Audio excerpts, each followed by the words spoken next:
गुरु बृहस्पति को बुद्धि और शिक्षा का कारक माना जाता है। गुरुवार को बृहस्पति देव की पूजा करने से, कथा सुनने से धन, विद्या, मान सम्मान में प्रतिष्ठा और मनोवांछित फल प्राप्त होते हैं।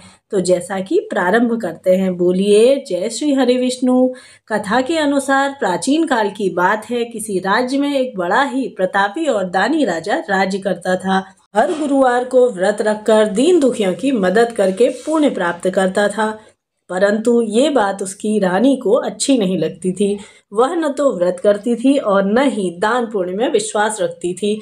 इतना ही नहीं, वह राजा को भी ऐसा करने से मना करती थी। पर एक समय की बात है, राजा शिकार खेलने के लिए वन में चले गए। तब घर पर रानी और दासी थी। उसी समय गुरु बृहस्पति देव साधु का रूप धारण करके राजा के दरवाजे पर भिक्षा मांगने के लिए आ पहुंचे। साधु ने रानी से भिक्षा मांगी तो रानी वह कहने लगी कि हे साधु महाराज, मैं इस दान पुण्य से तंग आ चुकी हूँ। आप कोई ऐसा उपाय बताइए जिससे कि मेरा सारा धन नष्ट हो जाए और मैं आराम से रह सकूं।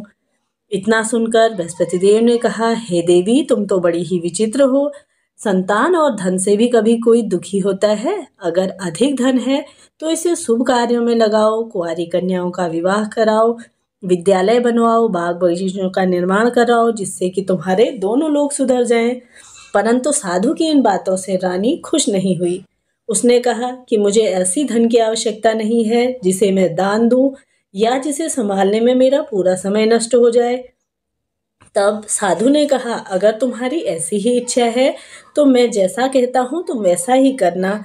गुरुवार के दिन तुम घर को गोबर से लीपना, अपने बालों को पीली मिट्टी से धोना, राजा से कहना कि हजामत जाके बनवाए, भोजन में मांस मदिरा का प्रयोग करना, कपड़े धोने के लिए धोबी के यहाँ देना। इस प्रकार से 7 बृहस्पतिवार करने से तुम्हारा समस्त धन नष्ट हो जाएगा। इतना कहकर साधु वहां से अंतर्ध्यान हो गए। साधु कहे अनुसार पूरी बातें रानी जब करने लगी तो केवल 3 ही बृहस्पतिवार बीते थे कि उसकी समस्त धन संपत्ति नष्ट हो गई। भोजन के लिए राजा का परिवार तरसने लगा। राजा बोला कि तुम यहीं रहो, मैं परदेश जाता हूँ, क्योंकि यहाँ तो सभी लोग मुझे जानते हैं, इसलिए मैं कोई ऐसा छोटा कार्य यहाँ पर नहीं कर सकता। ऐसा कहकर राजा दूसरे देश चला गया। वहाँ जाकर जंगल में लकड़ी काट कर लाता और शहर में बेचने लगा। इस तरह से अपना जीवन व्यतीत करने लगा। इधर राजा जब परदेश में जाते ही रानी और दासी के दुख भरे दिन शुरू हो गए। एक बार जब रानी और दासी 7 दिनों तक बिना भोजन के रह गई तो रानी ने अपनी दासी से कहा, हे दासी, पास के ही नगर में मेरी बहन रहती है, वह बड़ी ही धनवान है, तू उसके पास जा और कुछ ले जा ताकि थोड़ी देर के लिए हमारा गुजारा बसारा हो सके। जा और कुछ मांग के लेके आ। ऐसा रानी ने अपनी दासी से कहा। उस दिन गुरुवार का दिन था और रानी की बहन उस समय बृहस्पतिवार की कथा सुन रही थी। दासी ने रानी की बहन को अपनी रानी का संदेश दिया, लेकिन रानी की बड़ी बहन ने कोई उत्तर नहीं दिया। उस दासी को रानी की बहन से कोई उत्तर नहीं मिला तो वह बहुत दुखी हुई और क्रोध में आई और दासी ने वापस रानी से सारी बात कह दी। तो रानी बोली कि किसी का कोई दोष नहीं है, यह तो हमारे भाग्य का दोष है। उधर रानी की बहन ने सोचा कि देखो, मेरी बहन की दासी आई थी परंतु मैं उससे नहीं बोली, वह बहुत ही दुखी हुई होगी। कथा सुनकर पूजा समाप्त करके वह अपनी बहन के घर आई और कहने लगी, हे बहन, मैं बृहस्पतिवार का व्रत कर रही थी, तुम्हारी दासी मेरे घर आई थी, परंतु जब तक कथा नहीं होती तब तक ना तो उठते हैं और न ही बोलते हैं, इसलिए मैं नहीं बोली। बताओ दासी, क्यों आई थी? रानी बोली, बहन, तुमसे क्या छुपाऊं, हमारे घर में खाने तक के लिए अनाज नहीं है। ऐसा कहते कहते रानी की दास आंखों से आंसू भर आए। उसने दासी समेत पिछले 7 दिनों से भूखे रहने की पूरी बात अपनी बहन को बता दी। रानी की बहन बोली, देखो बहन, भगवान बृहस्पति देव सबकी मनोकामना को पूर्ण करते हैं। देखो, शायद तुम्हारे घर में भी अनाज रखा हो। पहले तो रानी को विश्वास नहीं हुआ, पर बहन के आग्रह करने पर वह अपनी दासी को अंदर भेजकर उसे देखने के लिए कहती है। तब सचमुच का भरा हुआ अनाज उसे एक घड़ा मिल जाता है। यह देखकर दासी को बड़ी ही हैरानी हुई। दासी रानी से कहने लगी, हे रानी, जब हमको भोजन नहीं मिलता तो तब भी तो व्रत ही करती थी, इसलिए क्यों न हम इनसे व्रत की कथा और विधि पूछ ले ताकि हम भी व्रत कर सके। तब रानी ने अपनी बहन से बृहस्पतिवार व्रत के बारे में पूछा।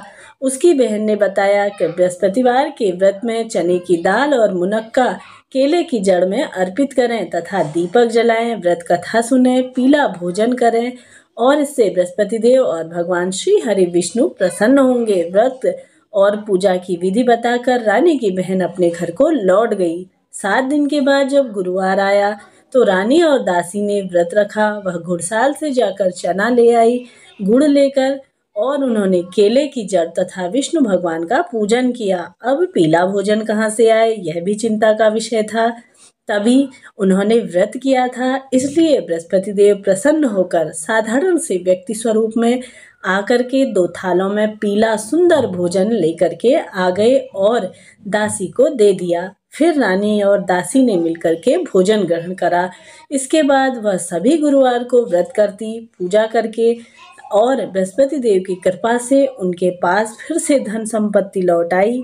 परंतु रानी फिर से पहले की तरह आलस्य करने लगी। तब दासी बोली, देखो रानी, तुम पहले भी इसी तरह से आलस्य करती थी, तुम्हें धन रखने में कष्ट होता था, इस कारण सभी धन नष्ट हो गया, और जब बृहस्पति देव की कृपा से फिर से धन प्राप्त हो गया है तो मुझे आपको मैं बताऊं कि तुम अब आलस्य मत करो। रानी को समझाते हुए दासी कहने लगी कि बड़ी मुश्किलों के बाद हमें यह धन पाया है, इसलिए हमें दान पुण्य करना चाहिए, भूखे मनुष्यों को भोजन कराना चाहिए और धन को शुभ कार्यों में खर्च करना चाहिए।